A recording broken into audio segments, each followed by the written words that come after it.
Hi guys, it's Della from Delirium Fitness. I'm here today with another tip for you, or a friendly reminder on playing it safe in the gym but still working your hardest.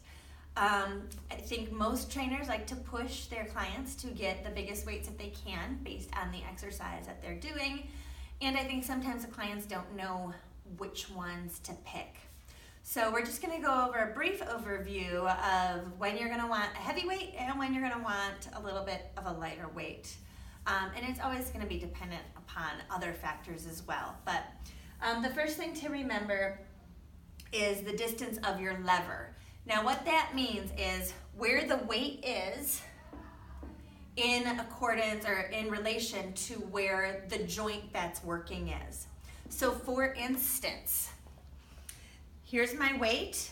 If I'm doing a raise right here, that lever from here to here is long. This is, basic physics if you guys have ever taken physics or gone to like a hands-on museum and tried to teach your kids these concepts. But it's hard to remember that our bodies follow the same type of rules. So right now, here's my weight and here's my joint at work. It's a long lever, so that is when you need a lighter weight.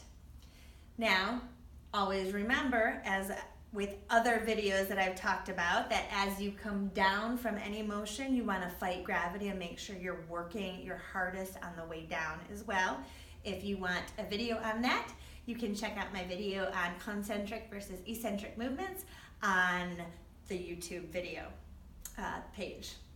All right, so we're back to lowering our weights. So basically, anytime there's a long lever, so think, where is my weight and where is my lever? And if it's a long lever, if you're working from your shoulder, you're gonna pick that lower weight. Now for bicep curls, this is the joint that's at work and this is the weight. This is a much shorter lever. So at that point, you can manage a much heavier weight. All right, so always keep that in mind. If you're doing, for instance, a lat pullover, you have a long lever from your hands to your shoulders. Once again, that's a lat pullover. Shoulder is the joint at work, and the weight is in the hands. So you're going to go lighter than, for instance, if you were doing a chest press, which I would have two of these in each hand because I'm using two joints at this point. So I've got an advantage because I'm using two joints, not just one. I'm not isolating one joint. So I have more muscles that are working, more muscle groups that are working, so I can go with a heavier weight. I know it's a lot to think about, but your trainer might not always be right there. So just ask yourself, how far away is the weight from the joint I'm working, and how many joints am I working? The more joints that are at work and the shorter the lever, the heavier you can go with your weights. Also, I want you to remember pain.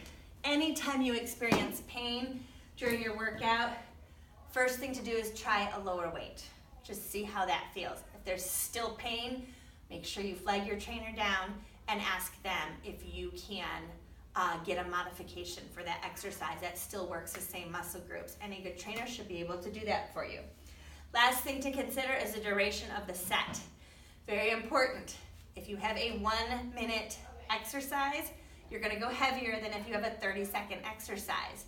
That's, 16 reps versus 8 reps, so it's double the amount of reps. So you really want to make sure that you consider the duration of the set as well. So those are the 3 basic times that you really want to make sure you go lower: when you have a longer lever or less joints at work, when you're in any kind of pain in your joints, or when you have an incredibly long, like an endurance set. So, all right, guys, let me know if you have any questions. Comment below.